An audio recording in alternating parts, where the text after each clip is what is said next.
आप सभी को मेरा नमस्कार। अगर आप महिला हैं या आपके घर में 10 साल से ज़्यादा उम्र की कोई बच्ची है तो ये वीडियो आपके लिए डेडिकेटेड है, क्योंकि फाइनेंशियल ईयर 2023-24 के बजट में वित्त मंत्री ने महिलाओं की बचत की आदत को बढ़ाने के लिए एक स्पेशल स्कीम लॉन्च की है, जिसको महिला सम्मान बचत पत्र नाम दिया गया है। इस वीडियो में हम सभी इस योजना से जुड़े 11 सवालों का जवाब, जैसे इस खाते को कौन खुलवा सकता है, इस खाते को कहाँ खुलवा सकते हैं, इस योजना में इन्वेस्टमेंट हम कब तक कर सकते हैं, इसमें ब्याज कितना मिलेगा, क्या इसमें ज़रूरत पड़ने पे कुछ अमाउंट हम विड्रॉ भी कर सकते हैं, इनकम टैक्स रिबेट का क्या फ़ायदा मिलेगा। ऐसे ही सारे सवाल जो आप स्क्रीन पे देख पा रहे हैं उसका जवाब इस वीडियो में लेंगे, और इस वीडियो के अंत में अन्य योजनाओं से इस योजना का कंपेयर करेंगे और ये देखेंगे कि आपके लिए सबसे अच्छी योजना कौन सी रहेगी।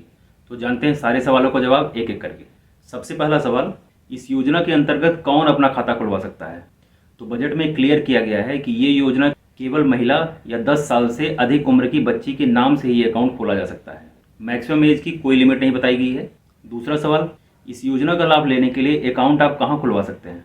तो 1 अप्रैल 2023 से आप किसी भी पोस्ट ऑफिस में जाके इसका अकाउंट ओपन करा सकते हैं, लेकिन उम्मीद की जा रही है कि सारे बैंकों में भी ये योजना लागू रहेगी। तो इस तरह आप अपनी नज़दीकी शाखा में, चाहे वो बैंक की हो या पोस्ट ऑफिस की हो, वहाँ जाके इस अकाउंट को ओपन करा सकते हैं। बैंक के लिए अभी तक नोटिफिकेशन क्लियर नहीं है, लेकिन जैसे आप सुकन्या समृद्धि का अकाउंट बैंक और पोस्ट ऑफिस दोनों में खुलवाते हैं, वैसे ही इस स्कीम में भी होना चाहिए। लेकिन पोस्ट ऑफिस में ये योजना लागू रहेगी, ये क्लियर है। अब तीसरा सवाल आता है कि इस योजना में अकाउंट ओपन कराने के लिए क्या कुछ स्पेशल डॉक्यूमेंट की ज़रूरत पड़ेगी। इसमें आपको साधारण बचत खाते की तरह ही एक एड्रेस प्रूफ, एक आइडेंटिटी प्रूफ और 2 फोटो लगेंगे। एड्रेस प्रूफ के लिए आप आधार कार्ड या वोटर आईडी दे सकते हैं। आइडेंटिटी प्रूफ के लिए आप आधार कार्ड या पैन कार्ड दे सकते हैं, और 2 फोटो आपको देना है। कोई भी स्पेशल डॉक्यूमेंट आपको सबमिट नहीं करना है। अकाउंट ओपन होने के बाद आपको एक पासबुक और एक बचत पत्र दिया जाएगा, और 2 साल पूरा होने पे ये दोनों चीज़ें सबमिट करके अपना पूरा पैसा आप विड्रॉ कर पाएंगे। चौथा सवाल आता है कि क्या हम एक से अधिक महिला सम्मान बचत पत्र बनवा सकते हैं। तो इसका क्लियर सा जवाब है नहीं। जैसे कि आप स्क्रीन पे देख सकते हैं, बजट में क्लियर किया गया है कि ये वन टाइम इन्वेस्टमेंट योजना है, यानी 2 साल में आप केवल एक बार इन्वेस्टमेंट कर सकते हैं। फॉर एग्जाम्पल, अगर आपने 50,000 का एक महिला सम्मान बचत पत्र अपना बनवा लिया तो दूसरा आप नहीं बनवा पाएंगे।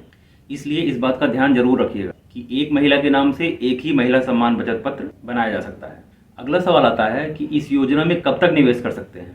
तो इसमें निवेश की सीमा 1 अप्रैल 2023 से शुरू होकर 31 मार्च 2025 तक लागू रहेगी, यानी इन 2 साल के बीच में ही आप निवेश कर सकते हैं और इसका लाभ ले सकते हैं। छठा सवाल आता है कि इसमें निवेश की सीमा क्या है। तो इसमें मैक्सिमम निवेश की सीमा 2 लाख रुपए फिक्स की गई है। मिनिमम अमाउंट क्या हो सकता है ये डिक्लेयर नहीं किया गया है। हो सकता है जल्दी नोटिफिकेशन आए और इसमें 250 से 1000 के आसपास मिनिमम अमाउंट हो सकता है। अगला सवाल है कि इस योजना में निवेश कितने साल के लिए रहेगा।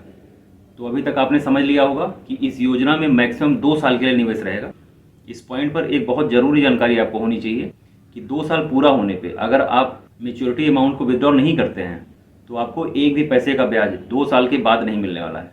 ऐसे समझिए कि 2 साल में आपका इन्वेस्टमेंट मेच्योर हो गया, आप उसको 2 साल में नहीं निकाल के 3 साल में निकालते हैं, तो 2 साल का आपको पूरा ब्याज 7.5% के रिस्पेक्ट में मिल जाएगा। लेकिन अगले 1 साल पे आपको एक भी पैसे का ब्याज नहीं मिलेगा। तो इस बात को जरूर ध्यान रखिएगा कि मेच्योर होते ही पूरा मेच्योरिटी अमाउंट निकालिए और उस समय जो निवेश की बेस्ट स्कीम्स हैं उसमें इन्वेस्ट करिए। 8वां सवाल आता है कि इस योजना में निवेश पर कितना ब्याज मिलेगा। तो सरकार ने इस योजना में 7.5% का सालाना ब्याज फिक्स किया है, यानी पहले साल आपको जमा राशि पर 7.5% का ब्याज मिल जाएगा, और वहीं 7.5% का ब्याज जो आपने पैसा जमा किया और जो पहले साल ब्याज मिला, दोनों को मिला के जो अमाउंट बनता है उस पर 7.5% का ब्याज मिल जाएगा। इस फायदे को एक एग्जाम्पल से समझते हैं। अगर आपने पूरे 2 लाख का निवेश इस योजना में किया तो पहले साल 2 लाख का 7.5% यानी 15,000 का ब्याज मिल जाएगा। अब दूसरे साल आपको आपके निवेश यानी 2 लाख और पिछले साल मिले ब्याज यानी 15,000 को मिलाकर कुल 2,15,000 पर 7.5% के हिसाब से ब्याज मिलेगा, जो कि 16,125 रुपये होगा। यानी 2 साल का कुल ब्याज 30,000 की जगह 31,125 रुपये का मिलेगा, और पूरा मेच्योरिटी अमाउंट वो 2,31,125 रुपये का बनेगा, जो कि एक अच्छा रिटर्न माना जाएगा। अगर यहाँ कैलकुलेशन आपको समझ में नहीं आई हो तो कमेंट जरूर करिएगा। अगला बहुत इंपॉर्टेंट सवाल आता है कि क्या इस योजना में प्री मेच्योर विड्रॉल किया जा सकता है। तो बिल्कुल, इस बजट में बताया गया है कि इसमें आप पार्शियल विड्रॉल कर सकते हैं, जिस पर आपसे कोई भी पेनल्टी नहीं ली जाएगी, यानी इन्वेस्टेड अमाउंट का कुछ भाग आप निकाल पाएंगे। ये भाग कितना होगा वो सरकार का नोटिफिकेशन आने के बाद क्लियर हो जाएगा, जिसकी जानकारी मैं अपने चैनल पर दे दूंगा। इसके लिए आप चैनल को सब्सक्राइब करके बेल आइकन जरूर दबा लीजिए, जिससे अपडेटेड जानकारी आपको समय पर मिल जाए। अब चलते हैं सवाल नंबर 10 पर कि क्या हम मैच्योरिटी के बाद इसको रिन्यू भी करवा सकते हैं। तो इसका क्लियर जवाब है, आप इसको रिन्यू नहीं करा सकते हैं। जैसे कि मैंने पहले ही बताया कि ये वन टाइम इन्वेस्टमेंट योजना है और मैच्योरिटी के बाद न तो आप इसको रिन्यू करा सकते हैं और न ही पैसा नहीं निकालने पे आपको कोई ब्याज मिलेगा।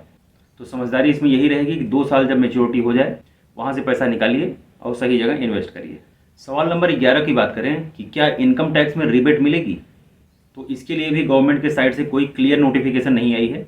लेकिन जहाँ तक मेरी एनालिसिस है, आपको इनकम टैक्स की कोई भी रिबेट नहीं मिलेगी, क्योंकि इनकम टैक्स रिबेट के लिए अभी तक जो भी बचत की योजनाएं हैं उसमें लॉक इन पीरियड कम से कम 5 साल का है, चाहे वो टैक्स शील्ड एफडी हो या ऐसी कोई अन्य बचत योजना। फिर भी हम लोगों को सरकार की नोटिफिकेशन का वेट करना चाहिए। अब इतनी जानकारी लेने के बाद ये भी जान लेते हैं कि ये योजना किन के लिए फ़ायदेमंद साबित नहीं होगी।